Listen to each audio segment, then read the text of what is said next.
안녕하세요. 사연을 읽다입니다. 오늘도 시청해 주셔서 감사합니다. 구독과 좋아요는 영상을 제작하는 데 큰 힘이 됩니다. 그럼 오늘의 사연 들려드리도록 하겠습니다. 여러분, 제가 오늘 들려드릴 이야기는 정말 믿기 어려운 일입니다. 30년 동안 정성스럽게 키운 아들의 아내가 저희 가족 카드로 무려 1200만 원이나 쓴 사건이에요. 그것도 저희 몰래 명품백과 보석까지 사면서요. 지금 생각해도 손이 떨려요. 저는 올해 58살 김순자라고 합니다. 평생을 알뜰살뜰 살아온 평범한 주부죠. 남편과 함께 작은 식당을 운영하며 아들 하나 제대로 키우겠다고 뼈 빠지게 일했어요.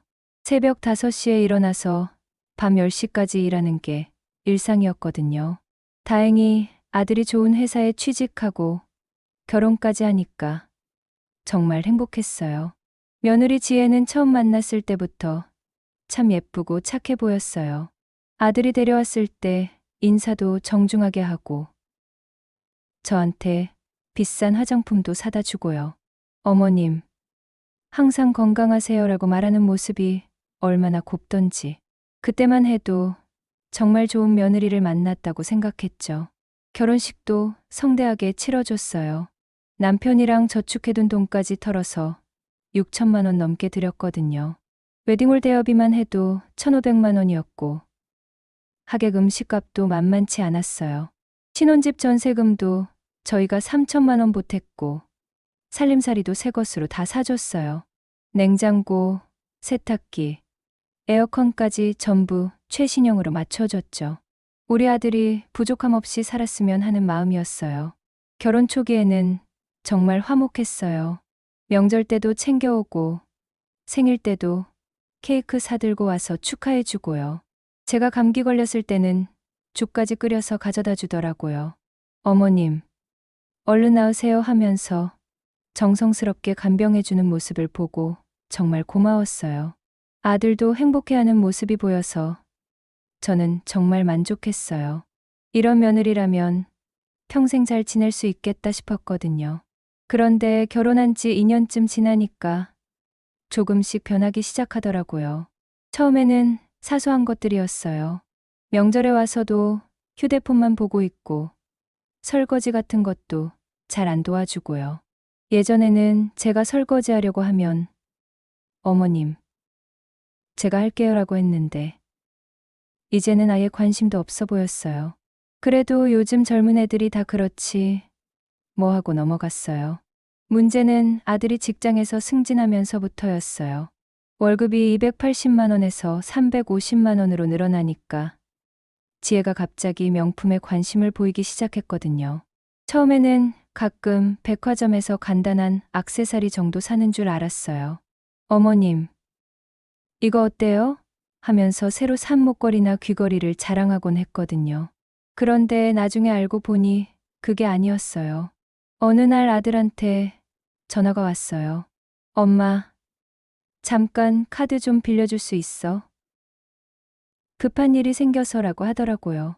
우리 아들이 그런 부탁을 한 적이 없어서 깜짝 놀랐지만 급하다니까 제 카드를 빌려줬어요. 며칠 후에 바로 돌려주겠다고 했거든요. 그런데 일주일이 지나도 카드를 안 돌려주는 거예요. 아들한테 전화해보니까 아, 까먹었네. 지혜가 가지고 있을 거야 라고 하더라고요. 그래서 며느리한테 연락했는데 어머님, 아직 조금 더 써야 할 일이 있어서요. 곧 돌려드릴게요 라고 하는 거예요. 이상하다 싶어서 카드 사용 내역을 확인해 봤는데 정말 깜짝 놀랐어요. 백화점에서만 450만 원이 넘게 결제되어 있더라고요. 그것도 명품 브랜드들이에요. 샤넬에서 280만 원, 구찌에서 120만 원, 루이비통에서 50만 원. 제가 평생 가본 적도 없는 곳들이었어요. 하루에 이렇게 많은 돈을 쓸 수 있다는 것도 신기했고, 뭘 그렇게 많이 샀는지도 궁금했어요. 급하게 아들한테 전화했어요. 얘야, 이게 뭐니? 카드로 이렇게 많이 뭘 샀어? 그랬더니 아들이 당황하더라고요. 엄마, 뭔 소리야? 나는 아무것도 안 샀는데 라면서요. 목소리가 진짜 놀란 것 같았어요. 그 순간 정말 머리가 하얘졌어요. 그럼 이 돈을 누가 쓴 거죠? 며느리밖에 없잖아요. 그런데 제 허락도 없이 이렇게 큰 돈을 쓴다는 게 말이 되나요? 손이 떨려서 휴대폰을 제대로 잡을 수가 없었어요. 바로 며느리한테 전화했어요. 지혜야, 카드로 뭘 이렇게 많이 샀니? 그랬더니 처음에는 시치미를 떼더라고요. 어머님, 무슨 말씀이세요? 라고 하면서 진짜 모르는 척 했어요. 그래서 구체적으로 내역을 말해주니까 그제서야 인정하더라고요. 아, 그거요? 제가 좀 급한 일이 있어서요. 곧 갚아드릴게요. 이렇게 말하는 거예요. 급한 일이 명품 사는 일이라니요. 그것도 제 카드로 말이에요. 정말 어이가 없었어요. 급한 일이라는 게 친구, 결혼식, 축의금이나 병원비 같은 건 줄 알았는데 자기 쇼핑이었다니요. 더 충격적인 건 그 다음이었어요. 며느리가 산 물건들을 보니까 전부 자기 것들이었어요. 핸드백, 지갑, 목걸이, 반지, 향수까지. 하나도 저희 가족을 위한 게 아니었어요. 심지어 아들 선물도 없었고요. 자기 혼자만을 위한 쇼핑이었던 거예요. 그래서 아들한테 따져 물었어요. 내 아내가 이런 식으로 돈을 쓰는 줄 알았니? 그랬더니 아들도 처음 안다고 하더라고요. 엄마, 나도 지혜가 요즘 새 물건들이 많아서 이상하긴 했는데 이런 줄은 몰랐어 라고 하면서요. 그리고는 지혜한테 따지겠다고 하면서 전화를 끊었어요. 그날 밤 아들한테서 전화가 왔어요. 엄마, 미안해. 지혜가 잘못했대. 얼른 돈 갚겠다고 해. 이러더라고요. 그런데 목소리가 왠지 힘이 없어 보였어요. 뭔가 숨기는 게 있는 것 같았거든요. 평소 아들 목소리와는 확실히 달랐어요. 며칠 후에 며느리가 집에 찾아왔어요. 그런데 웬걸 또 새로운 명품백을 메고 온 거예요. 제가 보니까 그것도 몇백만 원은 하는 것 같더라고요. 가죽이 정말 고급스러워 보였고 브랜드 로고도 번쩍번쩍했어요. 지혜야, 그 가방도 새로 산 거니? 하고 물어봤더니 아니에요, 어머님. 예전에 산 거예요 라고 거짓말을 하더라고요. 그런데 제가 확인해 보니까 그 가방도 제 카드로 산 거였어요. 바로 전날 구매한 기록이 있었거든요. 며느리가 저한테 거짓말을 한 거죠. 그 순간 정말 화가 났어요. 제 돈을 쓰고도 뻔뻔하게 거짓말까지 하다니요. 그것도 당당하게 새 가방을 메고 와서 예전 거라고 말하다니요. 정말 뻔뻔한 거짓말이었어요. 이제는 참을 수가 없어서 아들을 불러서 제대로 얘기했어요. 얘야, 이건 아니다. 내 아내가 나한테 거짓말까지 하면서 돈을 쓰고 있어. 이런 식으로는 안 돼. 그랬더니 아들이 한숨을 쉬더라고요. 엄마, 사실은 말이야. 라고 아들이 뭔가 말하려다가 망설이더라고요. 사실은 뭐야? 하고 다그쳤더니 충격적인 말을 하는 거예요. 지혜가 요즘 좀 이상해. 명품에 완전히 빠져서 자꾸 사고 싶어 해. 내가 말려도 안 들어. 그 말을 듣는 순간 정말 심장이 뛰었어요. 우리 며느리가 쇼핑 중독에 빠진 거였나요? 그것도 제 돈으로요? 이런 일이 실제로 일어날 수 있다는 게 믿기지 않았어요. 아들 말로는 며느리가 친구들과 만날 때마다 명품 자랑을 하고 싶어 한다는 거예요. 친구들이 샤넬 가방을 들고 오면 자기도 더 비싼 걸로 사고 싶어 하고, 누가 새 시계를 차고 오면 자기도 더 좋은 걸로 사려고 한다는 거죠. 그래서 계속 새로운 걸 사고 싶어 하고, 돈이 부족하면 빌려서라도 사려고 한다는 거예요. 그럼 지금까지 얼마나 썼는지 알아? 하고 물어봤더니 아들이 고개를 떨구더라고요. 정확히는 모르겠지만 아마 1,000만 원은 넘을 거야. 이 말을 듣는 순간 정말 현기증이 났어요. 1,000만 원이라니요. 우리가 식당에서 얼마나 힘들게 번 돈인데요. 급하게 카드 전체 내역을 다시 확인해 봤어요. 그랬더니 정말 충격적인 사실을 발견했어요. 며느리가 제 카드를 쓴 게 한두 번이 아니었던 거예요. 지난 8개월 동안 조금씩 계속 써왔더라고요. 처음에는 정말 작은 금액부터 시작했어요. 커피숍에서 3만 원, 화장품 가게에서 8만 원, 이런 식으로요. 그러다가 점점 금액이 커지더니 나중에는 백화점에서 수백만 원씩 쓰기 시작한 거예요. 정말 치밀하게 계획적으로 한 일이었어요. 더 화가 난 건 며느리가 제가 잘 모를 거라고 생각하고 이런 짓을 했다는 거예요. 저를 완전히 흙으로 본 거죠. 평소에 카드 내역을 자세히 안 본다고 생각해서 들키지 않을 거라고 여긴 거예요. 정말 치밀한 범죄 같았어요. 그날 밤 남편이랑 의논했어요. 여보, 이거 어떻게 해야 할까? 며느리가 우리 카드로 이렇게 돈을 썼는데 남편도 처음에는 믿지 못하더라고요. 그럴 리가 없어. 지혜가 그런 애가 아닌데 라고 하면서요. 그래서 직접 카드 내역을 보여줬어요. 남편이 하나하나 확인해 보더니 얼굴이 새파래지더라고요. 이게 정말이야? 우리 며느리가 이런 짓을 라고 하면서 정말 충격을 받는 모습이었어요. 남편은 평소에 며느리를 정말 좋아했거든요. 딸처럼 여기고 있었는데 이런 배신을 당한 거예요. 지혜가 아빠라고 부르면서 그렇게 잘해줬는데 하면서 정말 속상해했어요. 그날 밤 남편이 잠을 못 이룰 정도로 충격을 받았어요. 다음 날 아침 며느리한테 바로 연락했어요. 지혜야, 우리 집에 좀 와. 할 얘기가 있어. 그랬더니 목소리가 떨리면서 어머님, 무슨 일이세요? 라고 묻더라고요.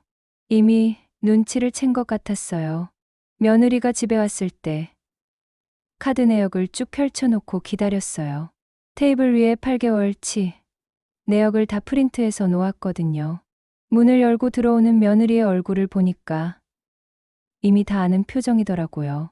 그제서야 제대로 된 얘기를 할 수 있겠다 싶었어요. 지혜야, 앉아봐. 우리 할 얘기가 있어. 이렇게 말하니까 며느리가 굳은 표정으로 앉더라고요. 그리고 제가 카드 내역을 보여주면서 이거 설명 좀 해봐라고 했어요.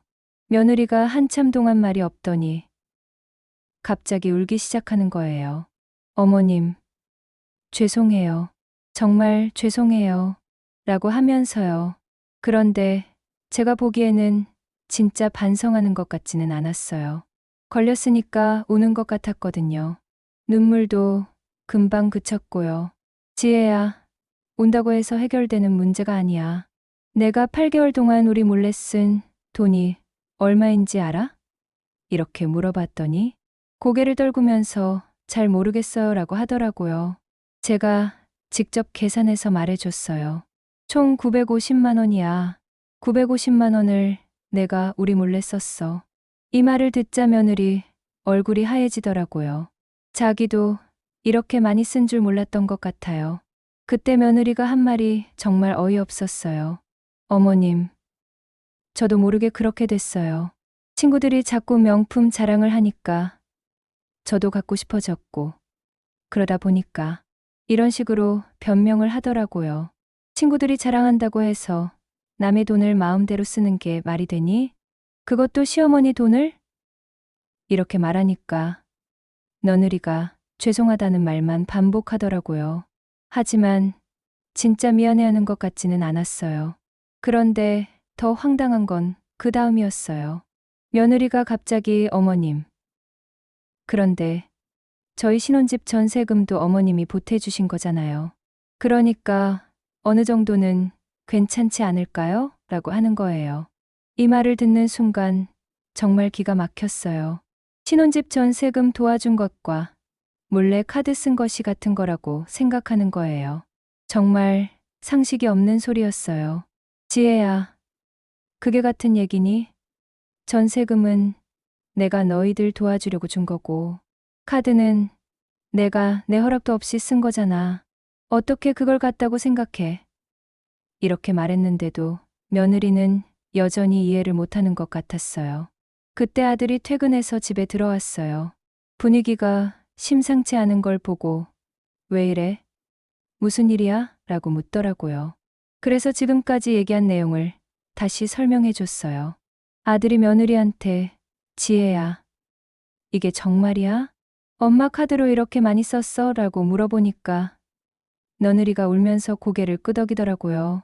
그러자 아들이 정말 화를 내더라고요. 야, 너 지금 뭐 하는 거야? 엄마한테 왜 이런 짓을 해? 미쳤어? 이렇게 소리를 지르니까 며느리가 더 울기 시작했어요. 하지만 저는 아들이 이렇게 화내는 게 당연하다고 생각했어요. 자기 아내가 자기 엄마한테 이런 짓을 했으니까요. 오히려 늦은 감이 있었어요. 그런데 며느리가 또 예상 밖의 말을 하더라고요. 오빠도 알고 있었잖아. 제가 명품 좋아하는 거. 이렇게 말하면서 아들을 원망하는 투로 얘기하는 거예요. 뭐, 내가 언제 엄마 카드 쓰라고 했어? 내가 알고 있었다는 게 무슨 소리야? 아들이 더 화를 내면서 반박했어요. 그러니까 며느리가 오빠가 돈을 안 줘서 그랬어요 라고 하더라고요. 이 말을 듣고 정말 어이가 없었어요. 자기 잘못을 남편 탓으로 돌리는 거예요. 돈이 없으면 안 사면 되는 건데 그걸 남편이 돈을 안 준다고 탓하다니요. 그래서 제가 지혜야, 너 지금 뭔 소리 하는지 알아? 내가 한 건 도둑질이야. 도둑질. 이라고 말했어요. 이 말을 듣자 며느리가 발끈하면서 어머님, 도둑질이라니요. 그건 너무한 것 같아요 라고 하더라고요. 그럼 뭐야? 남의 허락도 없이 카드 쓰는 게 도둑질이 아니면 뭐야? 이렇게 반박하니까 며느리가 할 말이 없어 보였어요. 그때 남편이 조용히 말했어요. 지혜야, 이제 그만하고 앞으로 어떻게 할 건지 얘기해보자. 일단 카드는 당장 반납하고 쓴 돈은 어떻게 갚을 건지 계획을 세워봐. 하지만 며느리의 반응은 예상 밖이었어요. 아버님, 그런데 이미 산 물건들은 어떻게 해요? 반품도 안 되는 것들이 많은데요. 라고 하더라고요. 그럼 팔아서 돈을 만들어야지. 내가 산 거니까 내가 처리해. 이렇게 말하니까 며느리가 그런데 중고로 팔면 반값도 못 받을 텐데요 라고 하더라고요. 이 말을 듣고 정말 화가 났어요. 자기가 저지른 일의 결과를 받아들이기 싫어하는 거예요. 중고로 팔면 손해라고 하니 그럼 어쩌라는 건지 모르겠더라고요. 아들도 이제는 며느리를 감싸지 않았어요. 지혜야, 엄마 말이 맞아. 내가 잘못한 거니까 내가 해결해야지. 나도 더 이상 감쌀 수 없어. 이렇게 말하더라고요. 그러자 며느리가 갑자기 태도를 바꿨어요. 알겠어요. 제가 다 갚을게요. 시간이 좀 걸리더라도 꼭 갚겠어요. 이렇게 말하면서 진지한 표정을 지었어요. 그래서 구체적인 계획을 세워보기로 했어요. 며느리 월급이 220만 원 정도 되니까 한 달에 60만 원씩 갚으면 16개월이면 다 갚을 수 있을 거라고 했어요. 하지만 저는 정말 갚을지 의심스러웠어요. 지금까지 보여준 행동들을 보면 믿음이 안 갔거든요. 그래서 지혜야, 말로만 하지 말고 각서라도 써놔라고 했어요. 며느리가 각서까지는 좀 이라고 하려다가 아들이 지혜야, 엄마 말이 맞아. 이런 일이 또 생기면 안 되니까 각서 쓰는 게 좋겠어라고 하니까 어쩔 수 없이 동의했어요. 그래서 그날 바로 각서를 작성했어요. 950만 원을 16개월에 걸쳐 매월 60만 원씩 갚는다는 내용으로요. 그리고 다시는 허락 없이 카드를 사용하지 않겠다는 약속도 포함시켰어요. 각서를 쓰고 나니까 조금은 안심이 됐어요. 하지만 여전히 찜찜한 기분은 지워지지 않았어요. 한번 배신한 사람을 어떻게 다시 믿을 수 있겠어요. 그날 며느리가 집에 돌아간 후 남편이랑 오랫동안 얘기했어요. 여보, 이제 어떻게 해야 할까? 며느리를 어떻게 대해야 할지 모르겠어. 남편도 같은 마음이라고 하더라고요. 일단은 지켜보자. 정말로 약속을 지키는지 말이야. 만약에 또 이런 일이 생기면 그때는 정말 심각하게 생각해 봐야겠어. 남편의 말이 맞다고 생각했어요. 하지만 마음 한편으로는 정말 걱정이 됐어요. 이런 며느리와 평생을 가족으로 지내야 한다니요. 그리고 우리 아들은 괜찮을까요? 이런 아내와 살면서 행복할 수 있을까요? 밤늦게까지 잠이 안 와서 뒤척이다가 문득 이런 생각이 들었어요. 혹시 며느리가 다른 곳에서도 이런 짓을 하고 있는 건 아닐까요? 제 카드만 쓴 게 아니라 다른 사람 카드도 쓰고 있는 건 아닐까요? 그 생각을 하니까 더 잠이 안 왔어요. 내일 아침에 며느리한테 다시 물어봐야겠다고 생각했어요. 혹시 숨기고 있는 다른 일들이 있는지 말이에요. 다음 날 아침 일찍 며느리한테 전화했어요. 지혜야, 어제 각서 쓴 것 말고 혹시 다른 곳에서도 뭔가 했니? 이렇게 직접적으로 물어봤더니 한참 침묵하더라고요. 어머님, 무슨 말씀이세요? 이렇게 되묻는 목소리가 뭔가 떨리는 것 같았어요. 분명히 뭔가 더 있다는 느낌이 들었어요. 지혜야, 솔직하게 말해. 다른 카드나 통장도 건드린 게 있니? 그러자 며느리가 갑자기 울먹이기 시작했어요. 어머님, 사실은 이렇게 말을 시작하는데 정말 불안한 예감이 들었어요. 사실은 뭐야? 빨리 말해봐. 아버님, 통장에서도 조금. 이 말을 듣는 순간 정말 현기증이 났어요. 제 카드뿐만 아니라 남편 통장까지 건드렸다는 거예요. 어떻게 이런 일이 가능하죠? 얼마나 썼어? 목소리가 떨려서 제대로 말이 안 나왔어요. 한 300만 원 정도요. 며느리가 작은 목소리로 대답했어요. 300만 원이라니요. 총 1250만 원을 쓴 거네요. 급하게 남편을 깨웠어요. 여보, 큰일 났어. 지혜가 당신 통장에서도 돈을 뺐대. 남편이 벌떡 일어나면서 뭐라고? 내 통장을? 이러면서 급하게 인터넷 뱅킹을 확인했어요. 정말로 지난 4개월 동안 여러 번에 걸쳐 돈이 빠져나간 게 확인됐어요. 한 번에 50만 원, 70만 원씩 빼서 총 300만 원이 없어져 있었어요. 남편이 이게 뭐야? 이게 도대체 뭐야? 라면서 정말 화를 냈어요. 지혜야, 당장 집에 와. 지금, 당장. 남편이 전화기를 받아서 소리쳤어요. 평소에 온순한 남편이 이렇게 화내는 걸 처음 봤어요. 정말 심각한 상황이었어요. 30분 후에 며느리가 와서 현관문을 열고 들어오는데 얼굴이 새하얗더라고요. 이미 무슨 일이 벌어질지 알고 있는 표정이었어요. 지혜야, 앉아. 내 통장에서 돈 뺀 것부터 설명해봐. 남편이 차갑게 말했어요. 며느리가 떨리는 목소리로 죄송해요, 아버님. 정말 죄송해요라고만 반복했어요. 사과는 나중에 하고 어떻게 내 통장에서 돈을 뺀 건지부터 말해봐. 비밀번호를 어떻게 알았어? 남편의 질문에 며느리가 더 작아지면서 대답했어요. 예전에 아버님이 인터넷 뱅킹 하시는 걸 옆에서 봤는데 그때 비밀번호를 봤어요. 그리고 아버님 생일이랑 어머님 생일로 만든 거라서 기억하고 있었어요. 이 말을 듣고 정말 소름이 돋았어요. 평소에 옆에서 남편이 뱅킹하는 걸 보면서 비밀번호를 외워둔 거예요. 정말 계획적이고 치밀한 행동이었어요. 그럼 언제부터 뺐어? 4개월 전부터요. 처음에는 50만 원만 빼려고 했는데 아무도 모르니까 계속. 며느리의 말을 들으면서 정말 배신감이 컸어요. 남편이 지혜야, 너 지금 뭔 짓을 한 건지 알아? 이건 절도야, 절도. 남의 통장에서 허락도 없이 돈을 빼는 게 뭐야? 이렇게 소리쳤어요. 그러자 며느리가 갑자기 아버님. 그런데 저희도 가족이잖아요. 가족끼리 이렇게까지 해야 하나요? 라고 되묻는 거예요. 정말 어이가 없었어요. 가족이라고 해서 남의 돈을 마음대로 쓰라는 법이 어디 있어? 너 지금 정신이 있는 거야? 남편이 더 화를 내니까 며느리가 또 울기 시작했어요. 그런데 이번에는 정말 충격적인 사실이 더 밝혀졌어요.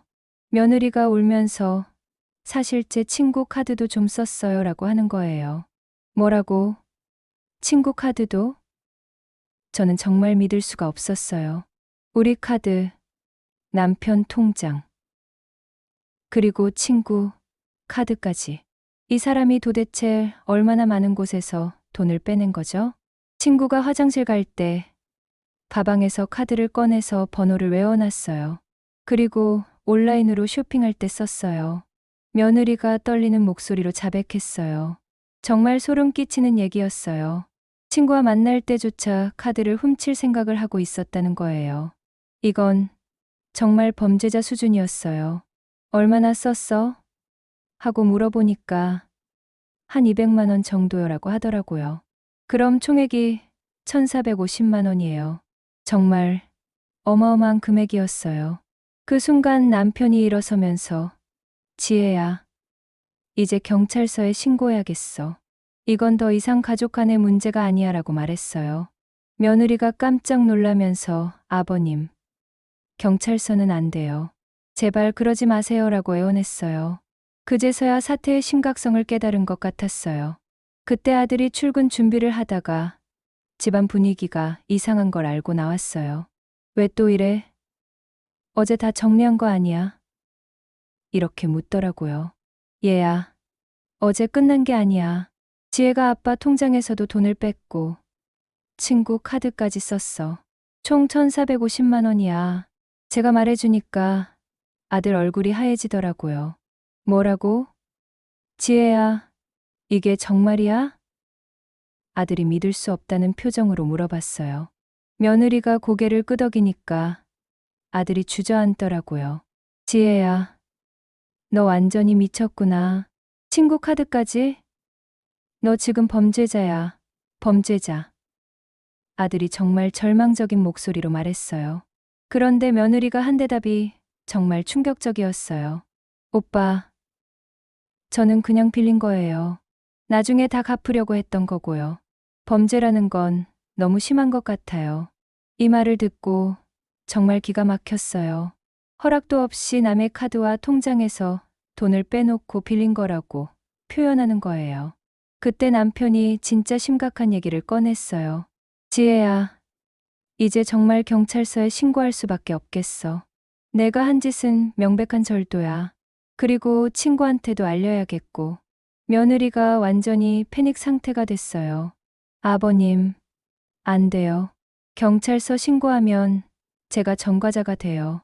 그리고 친구한테 알려지면 저는 정말 죽어요. 그럼 내가 지금까지 뭘 한 건지 생각해봐. 친구 카드 쓴 건 명백한 사기야. 이건 우리가 덮어줄 수 있는 문제가 아니야. 남편이 단호하게 말했어요. 그러자 며느리가 무릎을 꿇고 빌기 시작했어요. 어머님, 아버님, 제발 한 번만 봐주세요. 제가 정말 잘못했어요. 앞으로 절대 이런 일 없을 거예요. 하지만 남편은 흔들리지 않았어요.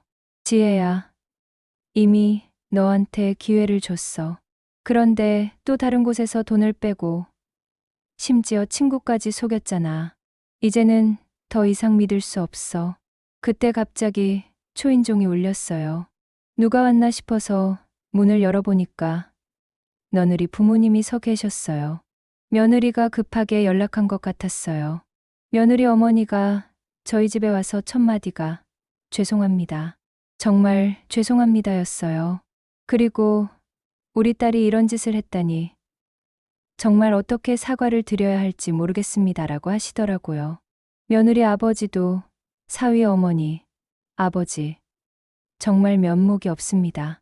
우리가 딸을 제대로 못 가르쳐서 이런 일이 생겼습니다라고 깊이 사과하셨어요. 그런데 며느리 부모님이 하신 말씀이 더 충격적이었어요.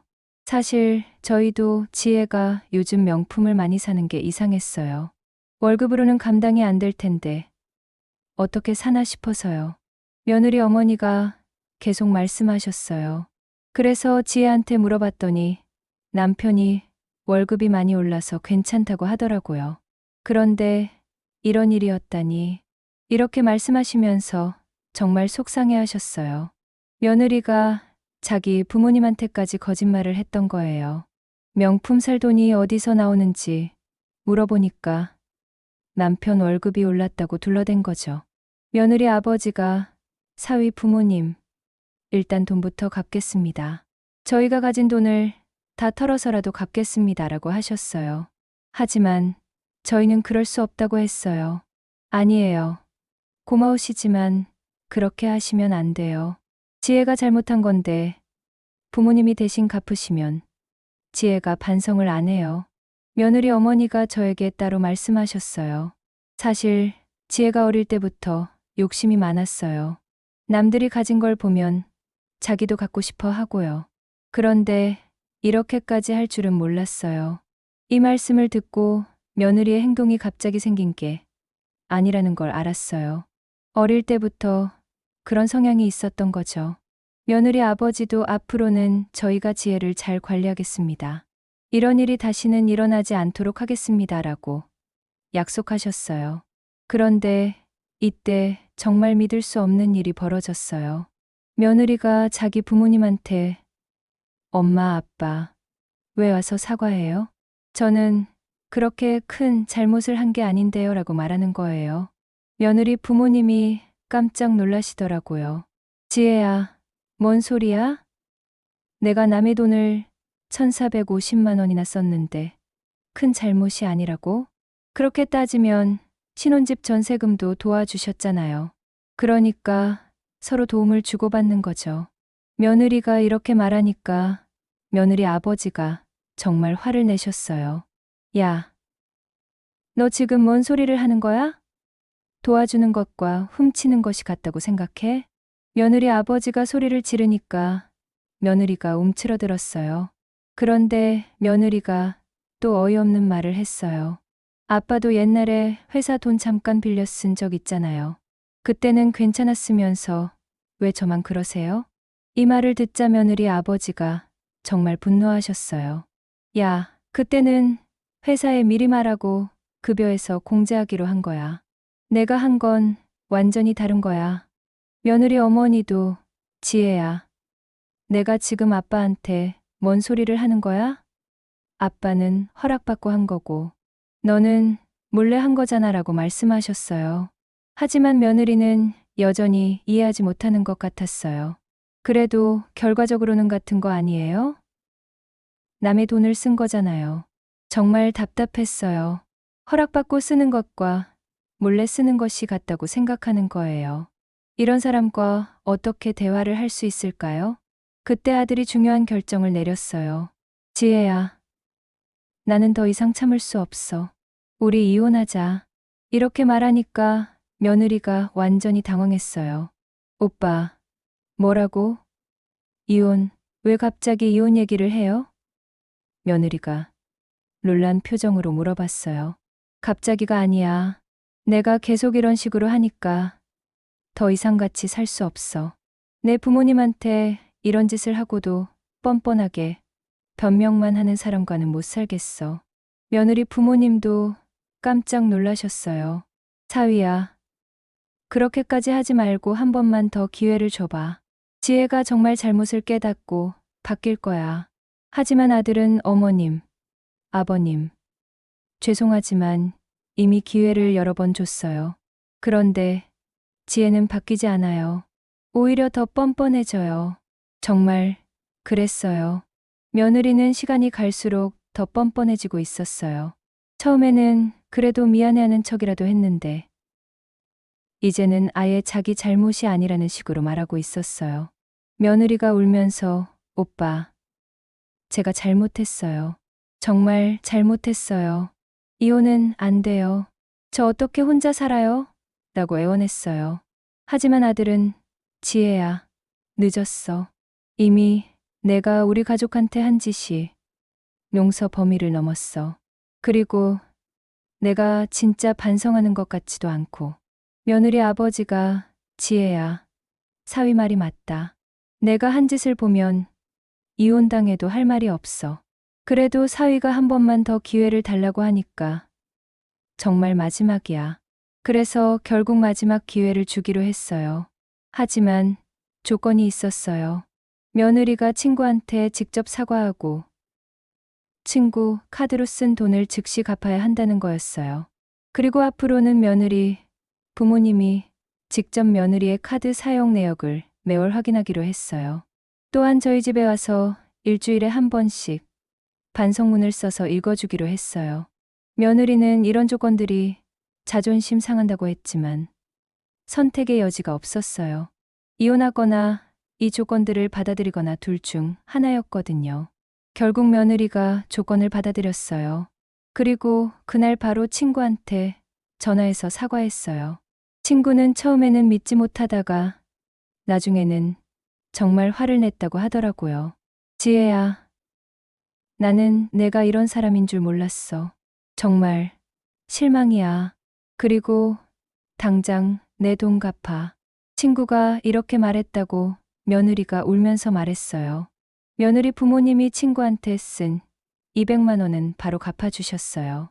그리고 며느리한테 이제 정말 마지막이야. 한 번만 더 이런 일 생기면 너는 우리 딸이 아니야 라고 엄하게 말씀하셨어요. 그날 밤 며느리 부모님이 돌아가신 후 저희 가족끼리 진지한 대화를 했어요. 아들도 엄마, 아빠, 정말 죄송해요. 제가 지혜를 제대로 관리 못해서 이런 일이 생겼어요 라고 사과했어요. 얘야, 내 잘못이 아니야. 사람은 바뀌고 싶어야 바뀌는 거야. 지혜가 정말 바뀔지는 지켜봐야겠어. 남편이 아들을 위로했어요. 하지만 마음 한편으로는 정말 걱정이 됐어요. 이렇게 많은 기회를 줘도 며느리가 정말 바뀔까요? 아니면 또 다른 방법으로 문제를 일으킬까요? 그리고 제일 걱정되는 건 우리 아들이었어요. 이런 아내 때문에 스트레스를 받으면서 살아야 하는 아들이 안타까웠어요. 정말 행복할 수 있을까요?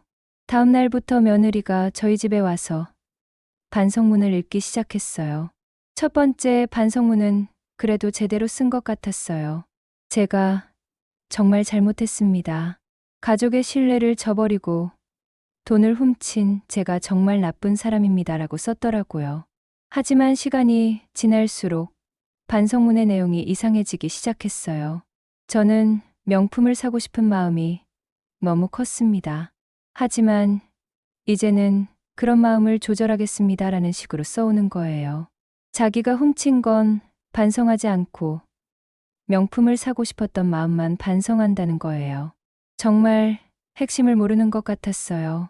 그래서 제가 지혜야, 내가 반성해야 할 건 명품을 사고 싶었던 마음이 아니라 남의 돈을 훔친 거야 라고 말해줬어요.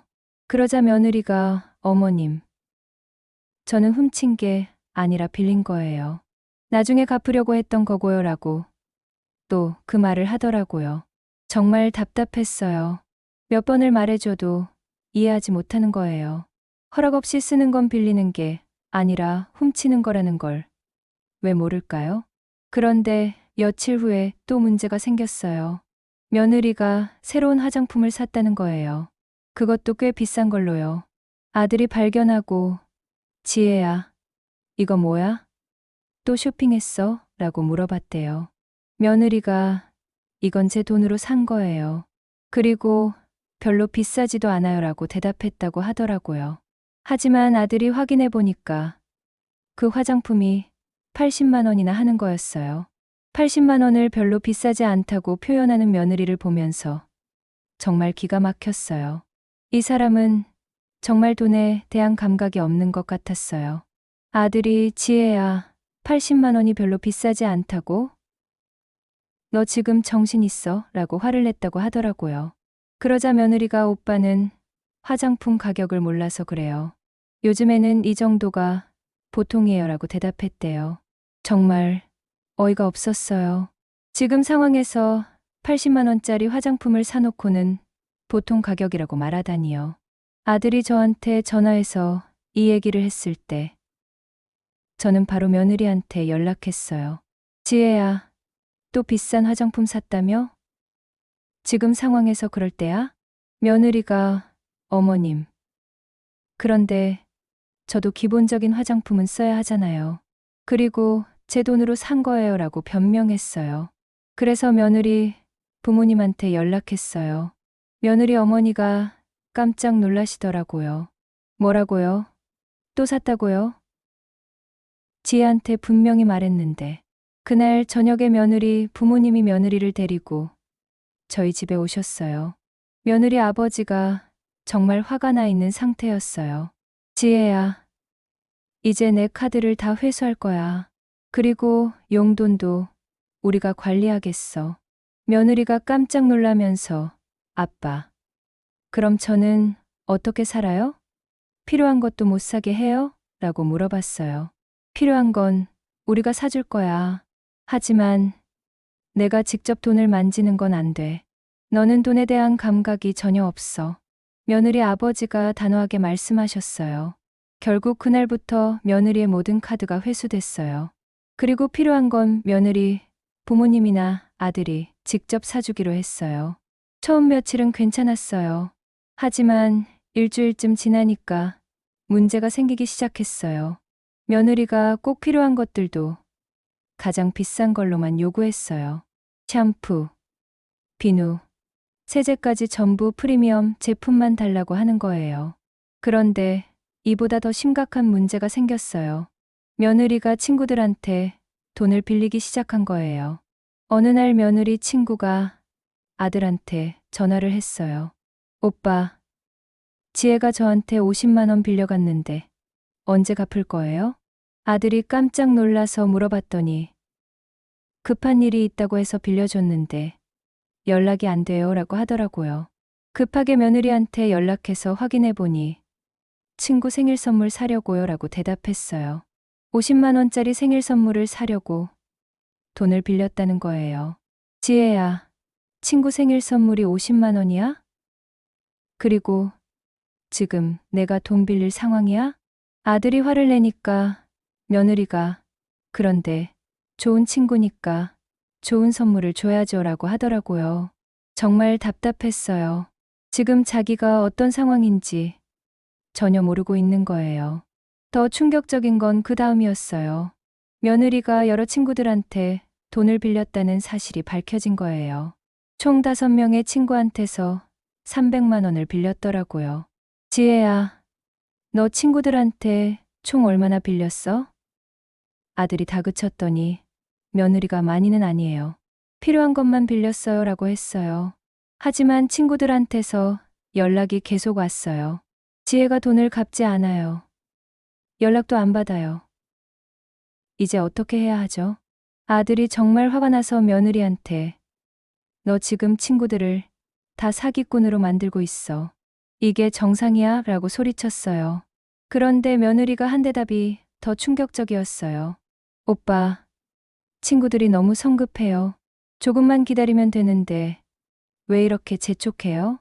성급하다고 표현하는 거예요. 자기가 빌린 돈을 안 갚는 건 문제가 아니고 친구들이 돈을 달라고 하는 게 성급하다는 거죠. 그때 며느리 부모님이 오셔서 이 사실을 알게 되었어요. 며느리 아버지가 정말 분노하셨어요. 지혜야, 너 정말 미쳤구나. 친구들한테까지 이런 짓을 해? 아빠, 저는 빌린 거예요. 나중에 갚을 거고요. 며느리가 여전히 이해하지 못하는 모습이었어요. 언제 갚을 거야? 너는 지금 우리한테도 갚을 돈이 1250만 원이나 있어. 며느리 어머니가 소리치셨어요. 그러자 며느리가 그러면 친구들 돈은 나중에 갚으면 되잖아요. 왜 이렇게 급하게 해요? 라고 하더라고요. 정말 기가 막혔어요. 이 사람은 돈을 빌리는 것에 대한 책임감이 전혀 없었어요. 결국 며느리 부모님이 친구들한테 빌린 300만 원도 대신 갚아주셨어요. 그리고 며느리한테 이제 정말 끝이야. 한 번만 더 이런 일 생기면 너는 정말 우리 딸이 아니야 라고 말씀하셨어요.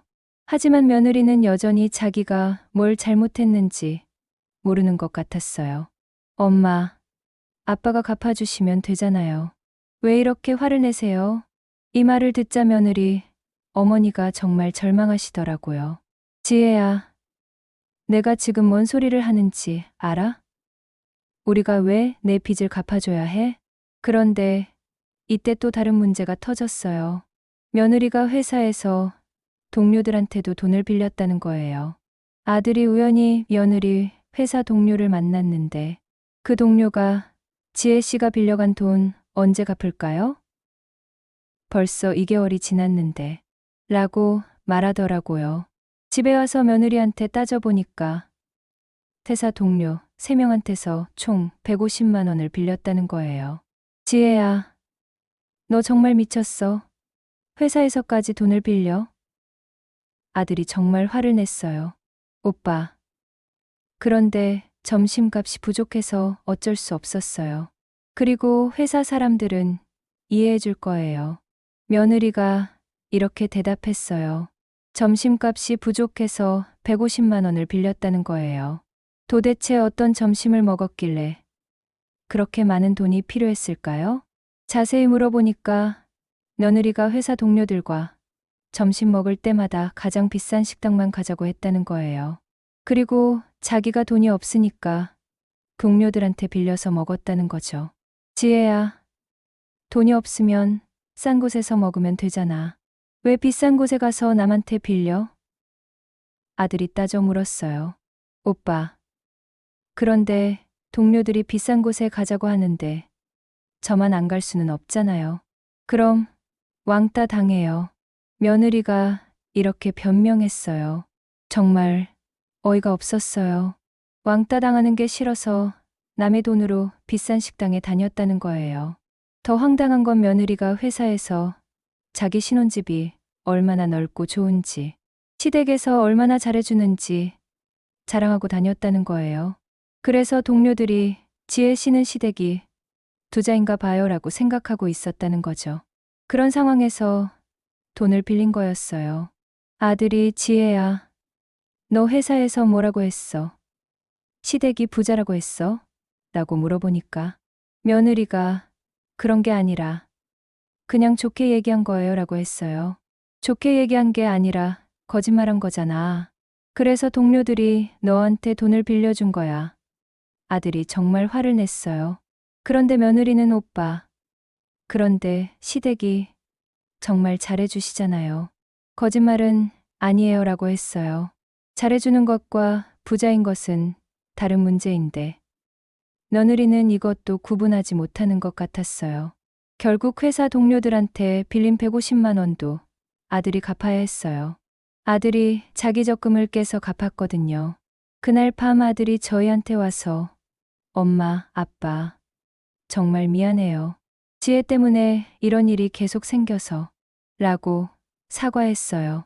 남편이 얘야, 내 잘못이 아니야. 하지만 이제 정말 심각하게 생각해봐야겠어. 지혜는 바뀔 것 같지 않아라고 말했어요.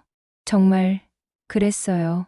이렇게 많은 일이 생겨도 며느리는 전혀 바뀌지 않았어요. 오히려 더 뻔뻔해지는 것 같았어요. 그런데 가장 충격적인 일은 그 다음에 일어났어요. 며느리가 저희 집 금고를 뒤졌다는 거예요. 저희 집에는 작은 금고가 있었는데 거기에 비상금 500만 원을 넣어뒀거든요.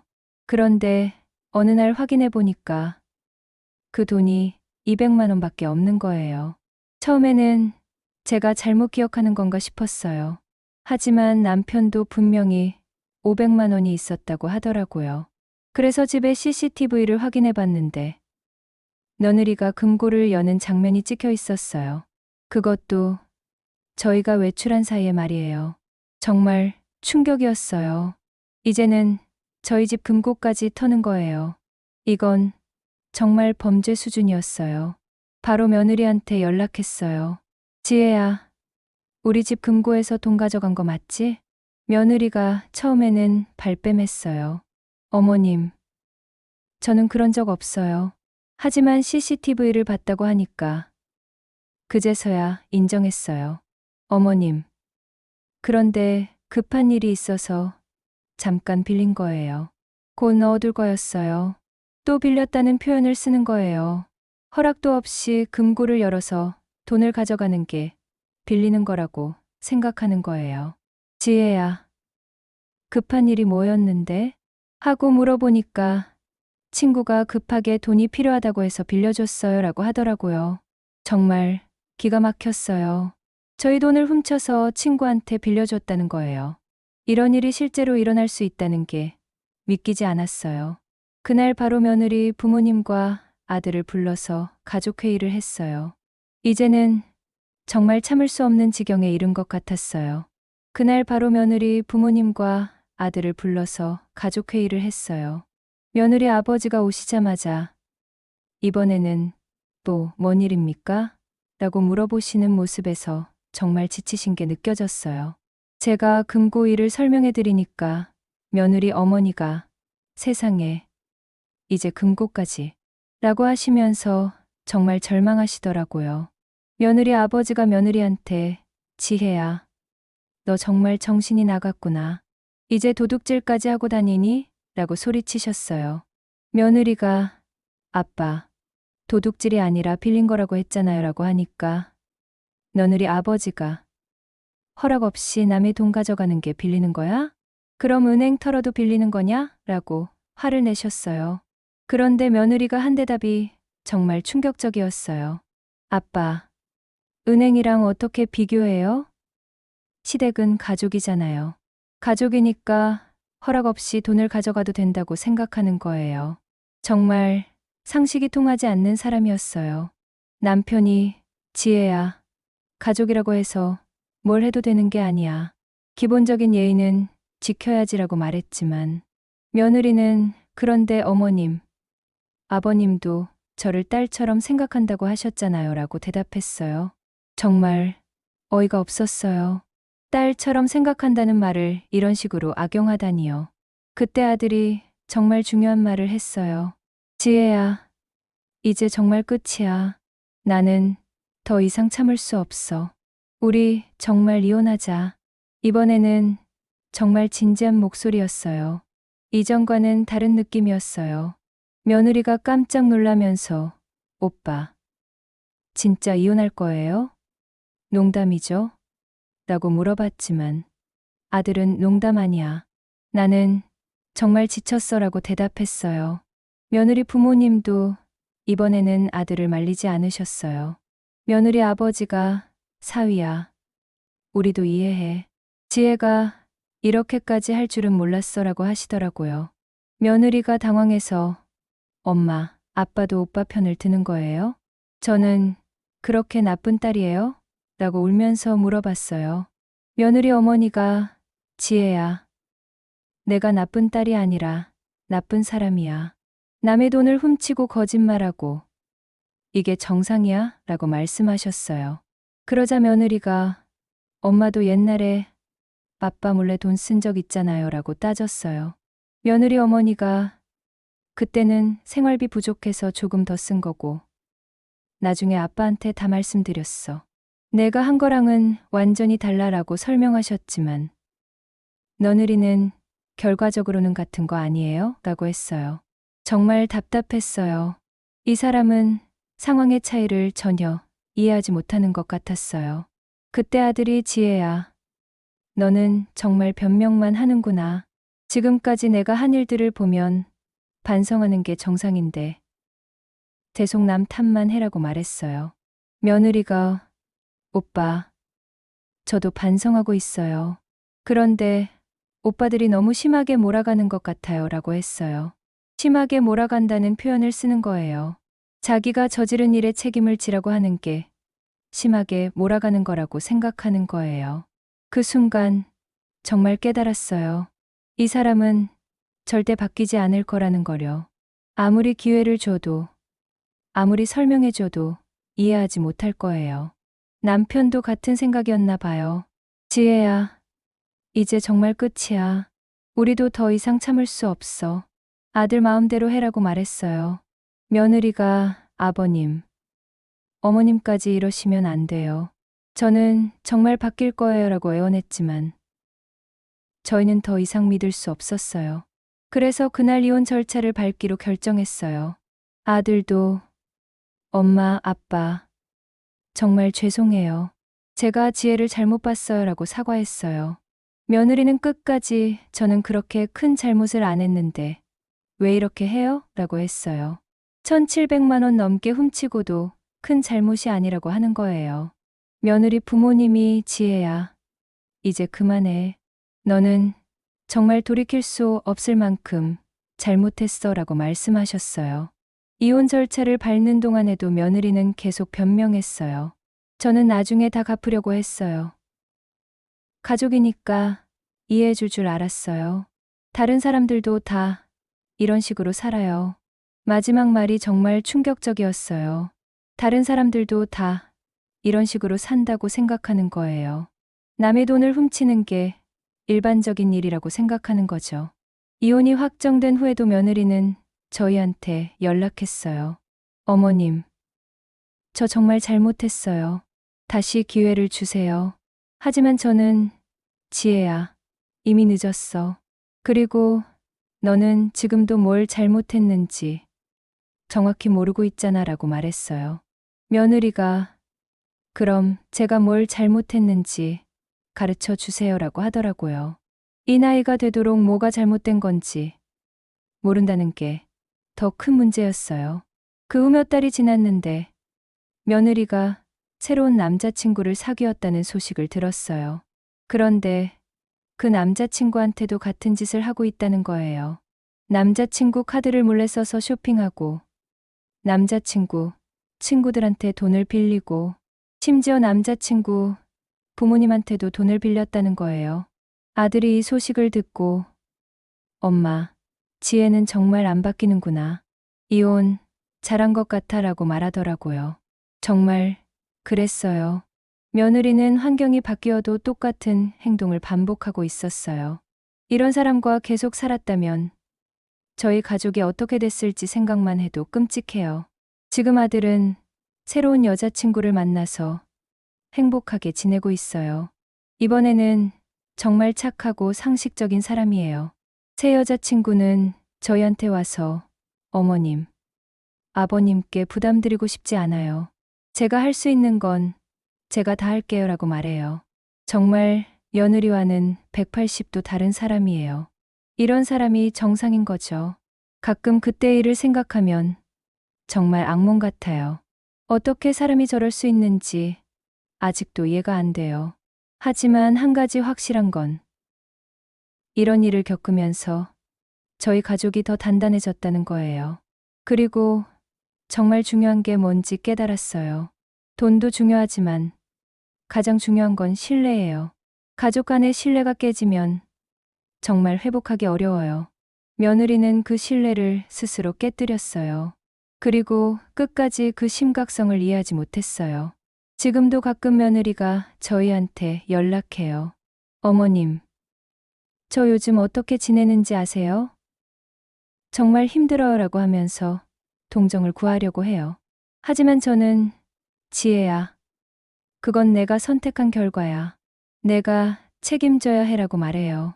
책임을 지는 법을 배우지 못한 사람은 평생 같은 실수를 반복할 수밖에 없어요. 며느리가 그런 사람이었어요. 이 이야기를 들으시는 분들께 한 가지 말씀드리고 싶어요. 가족이라고 해서 모든 걸 용서하고 넘어가면 안 돼요. 선을 넘는 행동에는 분명한 결과가 따라야 해요. 그래야 그 사람도 배우고 다른 가족들도 보호받을 수 있어요. 무조건적인 용서는 때로는 독이 될 수 있다는 걸 저는 배웠어요. 그런데 이야기가 여기서 끝나지 않았어요. 이혼한 지 6개월 후에 정말 충격적인 일이 벌어졌어요. 어느 날 갑자기 경찰서에서 전화가 왔어요. 김순자 씨 맞으시죠? 혹시 박지혜 씨를 아시나요? 이렇게 물어보더라고요. 제가 네, 제 전 며느리인데요. 무슨 일이세요? 라고 했더니 박지혜 씨가 신용카드 사기 혐의로 구속됐는데 피해자 중에 김순자 씨 명의의 카드도 있어서 연락드렸습니다 라고 하더라고요. 정말 깜짝 놀랐어요. 며느리가 구속됐다니요. 그리고 제 명의 카드를 또 썼다는 거예요. 급하게 경찰서에 가서 자세한 얘기를 들어보니까 며느리가 정말 큰일을 저질렀더라고요. 이혼 후에 며느리가 새로운 남자친구와 동거하게 됐는데 그 남자친구 명의로 신용카드를 몇 개 만들어서 총 8천만 원을 썼다는 거예요. 그뿐만 아니라 남자친구, 친구들, 직장 동료들, 심지어 헬스장에서 만난 사람들한테까지 돈을 빌리고 안 갚았다는 거예요. 경찰관이 피해자가 총 23명입니다. 피해 금액이 1억 2천만 원 정도 되는 것 같아요 라고 말하더라고요. 1억 2천만 원이라니요. 정말 믿을 수 없는 금액이었어요. 그런데 더 충격적인 건 그 피해자 중에 제 명의 카드도 있었다는 거예요. 어떻게 제 카드를 썼어요? 이미 모든 카드를 회수했는데요. 경찰관이 박지혜 씨가 어머님 주민등록번호와 개인정보를 이용해서 새로운 카드를 발급받은 것 같습니다 라고 설명해 주더라고요. 정말 기가 막혔어요. 이혼한 후에도 제 개인정보를 악용해서 카드를 만들었다니요. 그 카드로 500만 원을 썼다고 하더라고요. 다행히 은행에서 사기 의심 거래로 분류해서 제가 피해를 보지는 않았지만 정말 소름 끼치는 일이었어요. 남편이랑 아들도 경찰서에 왔는데 아들이 엄마, 지혜가 정말 이런 짓까지 했어? 라고 하면서 정말 충격받는 모습이었어요. 경찰관이 며느리분이 정말 치밀하게 계획을 세웠네요. 남자친구한테는 자기가 재벌딸이라고 거짓말하고 친구들한테는 남자친구가 의사라고 거짓말했대요 라고 말하더라고요. 거짓말에 거짓말을 더해서 사람들을 속인 거예요. 그리고 그렇게 속인 사람들한테서 돈을 빌리고 카드를 빌려서 쇼핑을 한 거죠. 그런데 어떻게 발각됐어요? 하고 물어보니까 남자친구가 신고했어요. 자기 카드로 8천만 원이 빠진 걸 확인하고 경찰서에 왔대요 라고 하더라고요. 남자친구도 저희와 똑같은 피해를 당한 거예요. 아니, 저희보다 훨씬 큰 피해를 당한 거죠. 그날 저녁에 며느리 부모님이 저희 집에 오셨어요. 정말 초췌한 모습이셨어요. 며느리 어머니가 정말 죄송합니다. 우리 딸이 이혼 후에도 이런 짓을 했다니 라고 하시면서 눈물을 흘리시더라고요. 며느리 아버지도 사위 부모님 정말 면목이 없습니다. 우리가 지혜를 완전히 포기해야겠어요 라고 말씀하셨어요. 포기한다는 게 무슨 말씀이세요? 하고 물어보니까 이제 저희도 지혜를 도와주지 않을 거예요. 변호사도 안 구해주고 보석금도 안 낼 거예요 라고 하시더라고요. 며느리 부모님도 이제 정말 한계에 도달하신 것 같았어요. 며느리 어머니가 그동안 지혜를 위해서 집까지 팔았어요. 그런데도 지혜는 계속 이런 짓을 해려. 이제는 정말 포기할 수밖에 없어요 라고 하시더라고요. 집까지 팔았다니요. 며느리 때문에 그 부모님이 얼마나 고생하셨을지 생각하니까 정말 마음이 아팠어요. 몇 일 후에 며느리가 구치소에서 저한테 편지를 보냈어요. 어머님, 저 정말 잘못했어요. 한 번만 더 도와주세요 라는 내용이었어요. 하지만 저는 답장하지 않았어요. 이미 기회를 너무 많이 줬거든요. 그런데 며느리가 계속 편지를 보내는 거예요. 어머님, 제가 이렇게 된 것도 다 이유가 있어요. 사회가 너무 차가워서 어쩔 수 없었어요. 저도 피해자예요. 끝까지 자기가 피해자라고 주장하는 거예요. 1억 2천만 원을 훔쳐놓고도 자기가 피해자라니요. 재판이 시작됐는데 며느리는 법정에서도 저는 돈을 빌린 거예요. 나중에 갚으려고 했어요 라고 주장했대요. 검사가 그럼 언제 갚을 예정이었습니까? 라고 물어보니까 제가 성공하면 갚으려고 했어요 라고 대답했다고 하더라고요. 성공하면 갚는다는 게 무슨 말인지 모르겠어요. 언제 성공할지도 모르는데 그걸 빌린 거라고 할 수 있나요?